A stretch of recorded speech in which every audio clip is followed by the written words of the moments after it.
What's going on, guys? We just came back from running a couple errands. We went to Home Depot, got some filler primer because we are going to need it for when we sand down the rest of the car back down to bare metal.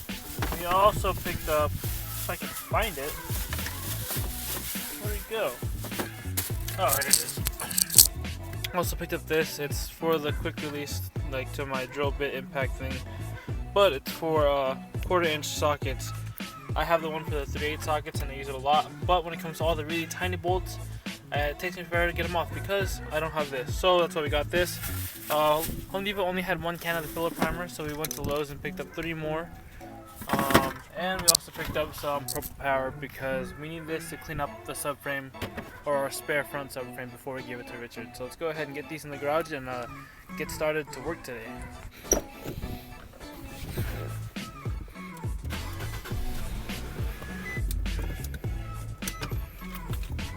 We go ahead and back this car up. That way we can pull the 240 out of the garage a little bit.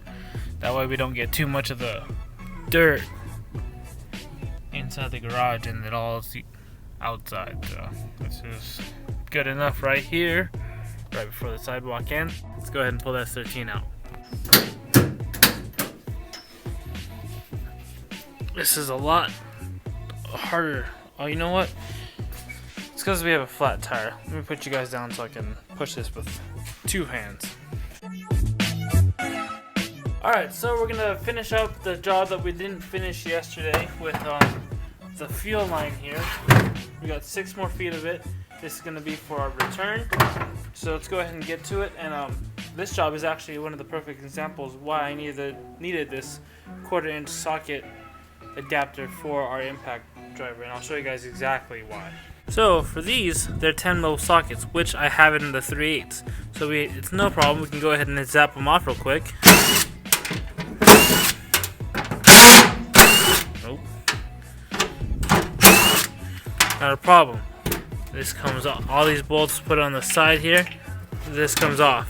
Our issue is with these. These are a lot smaller than 10s. They're actually an 8. It says it here.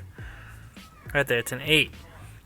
And the problem is, this is now a 1/4 inch drive. So that adapter is too big. That's where this comes into play. Now we can use this and zap these all off with speed. So let's go ahead and do that real quick. Or get this out of the casing and do that.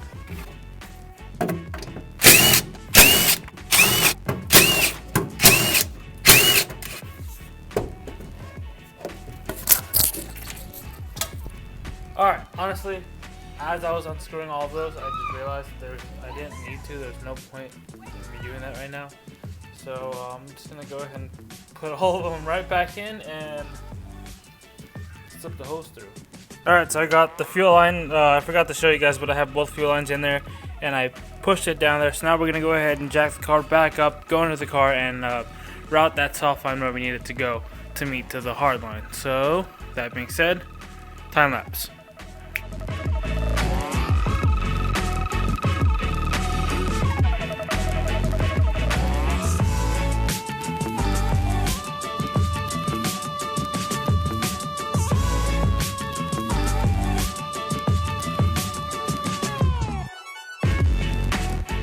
So, just like you saw in the last video, the soft line comes out of the sending unit.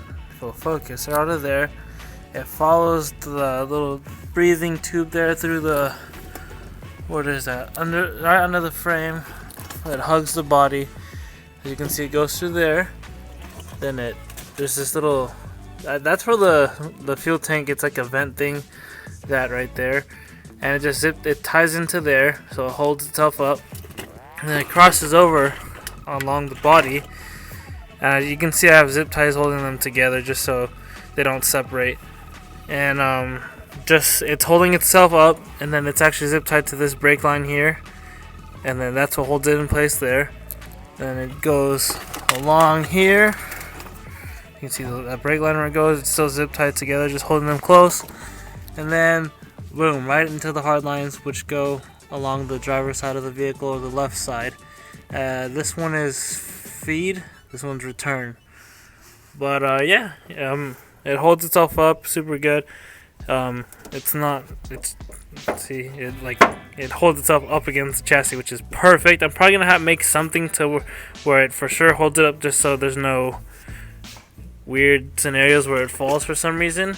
Only thing I do want to make is probably I'm gonna make like a metal shield to cover this area here. Like out of just sheet metal, just cover up and wrap it in heat tape that way, because the exhaust is gonna come out this way, cross over, and then into a little hole here, as you can see. And with the exhaust here, the fuel lines being kind of close to it, I'd rather have that little shield there just to protect it, just in case it gets a little too hot. But that is the fuel lines.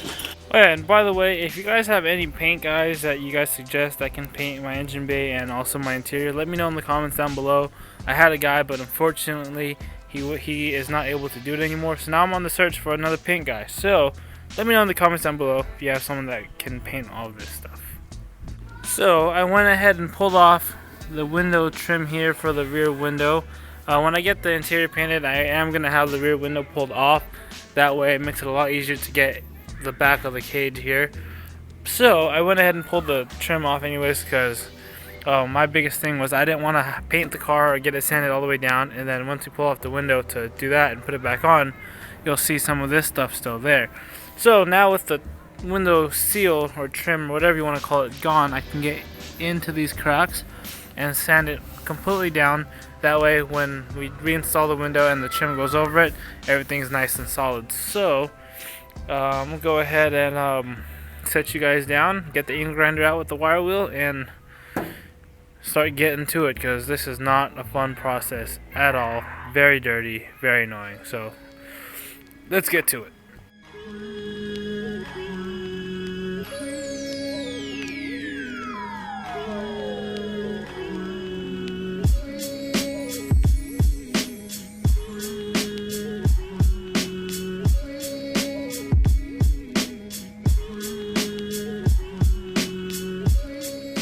Alright, so we got almost, no, not even half, but we got this pillar completely done.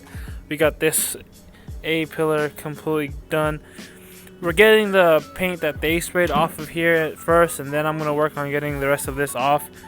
But I will say it's a lot faster with the ink grinder and the wire wheel compared to how it was with just this drill and this little rough pad thing. But yeah, let's go ahead and keep going at it, and then we'll see you guys when I'm hopefully done.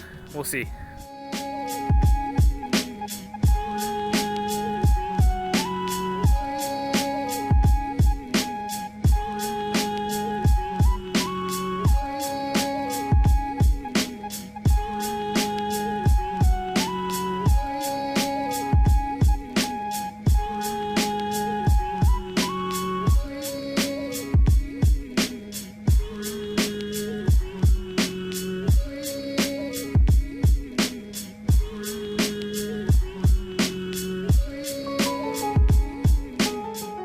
Alright, so we gotta push back in the garage. As you guys can tell, it's super dark out now. But same with this side. We got the A pillar completely brought down, the B pillar or the C pillar completely brought down. Same with the other side. We got the A pillar completely brought down along with the C pillar. And all that's left is the roof and the rocker. So all this, we brought it back down to the original red. This thing was a cherry red pearl coupe, and yeah, this is probably one of the worst colors you can get because it's red everywhere. But not a big deal. LOL. We're getting everything off, whatever. But if you can see on this side, we haven't touched the rockers yet because it got too late. But as you saw in the last time lapse, we started to work on it a little bit right over here. There's that body line right here where there's a seam, and over all of this is not done yet, but I got this little corner section done. So probably in the next video we'll work on getting this all stripped out back down to the bare metal. That way we can hit it with some filler primer. And the reason why I'm using the filler primer is because we are using a wire wheel to get this back down to bare metal, and it's not completely smooth. You can see all of that. If you take a look at here, and you can't really tell, but believe it or not, these little scratches will show through the paint. So we're using filler primer. That way it can fill in all those little grooves, and when we sand it down, smoothing it out, you won't see it no more. Well, we got pretty much, I want to say almost like 90% of this chassis back down to bare metal, besides the interior and the engine bay. I'm most likely going to have to do that as well, but we'll see. We'll do that later on. We'll cross that bridge when we get there. As far as the chassis goes, all that's left that needs to come back down to bare metal is the rockers, and I guess the roof still needs to get there, but the roof is pretty much there. So that being said, thank you guys for watching. Thank you guys for sticking around. As always, like, comment, subscribe, and click that notification button. And we'll see you guys in the next one. Peace out, guys.